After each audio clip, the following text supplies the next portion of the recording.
Hello, this video I'm going to look at some of the life hacks that have been circulating with regards to barbecues. As I've done previously, I've selected some of these and decided to test them to see how effective they are and whether they actually work. So the first one I've tried is whether wrapping a warm bottle of beer in a wet paper towel or kitchen roll and then putting in the freezer actually cools it down considerably quicker. So these two bottles both started at room temperature, and I've just put them both in the freezer, gave it about 20-minute wait, and then tested them to see how cold they were. Now unfortunately I don't have a thermometer, so I couldn't do this particularly scientifically, so the only way I could do it was to simply open them and taste them and see if there was any significant difference in temperature that I could tell. And ultimately I couldn't really tell any difference between them. They both were cool enough to drink, so I wouldn't bother wasting the paper towel. The next hack I thought I'd try, as I had these drinks in front of me, was to put frozen grapes in a drink to cool it down, and the advantage of it not being ice cubes is it won't dilute what you're drinking. So I thought I'd try this with a beer. I've seen this mainly advertised for wine, but I suppose the principle's the same. You can use it in cider or beer or any other drink that you need to cool down. So the grapes have been in the freezer for a couple of hours. They're fairly solid. Put a handful of those in.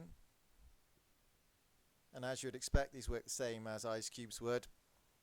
And they do actually thaw out in your drink. So as I did when you finish a drink, you can actually eat them. Get one of your 5 a day at the same time. Now the next one is pretty well known, and it's not so much a test because you can tell that this one would work, but it's just simply, if you've got bags of tortilla chips or any kinds of crisps I suppose, or potato chips, then if you just fold up the bottom, going round in sort of a circular motion, pushing the crisps upwards, then you can turn the bag into a kind of bowl. Saves a bit on washing up and it looks a bit more novel.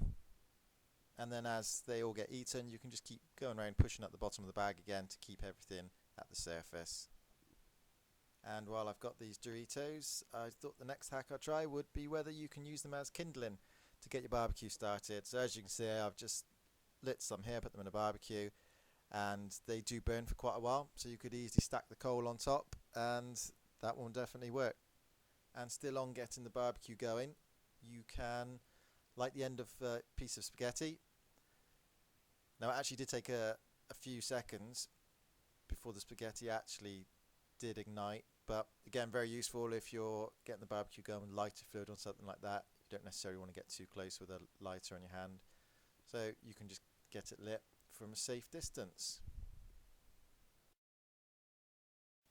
And the last one I've tested for this video is putting a chopping board inside an open drawer. If, like in my kitchen here, you've got a bit of shortage of space, you need to make your salad ready for your barbecue, then just place a chopping board on top of the drawer. You can close it and it's still at a very good height for chopping. Just gives you that extra bit of worktop space. And that's the final one. Thank you very much for watching the video. Please like and feel free to comment on any others you want me to test.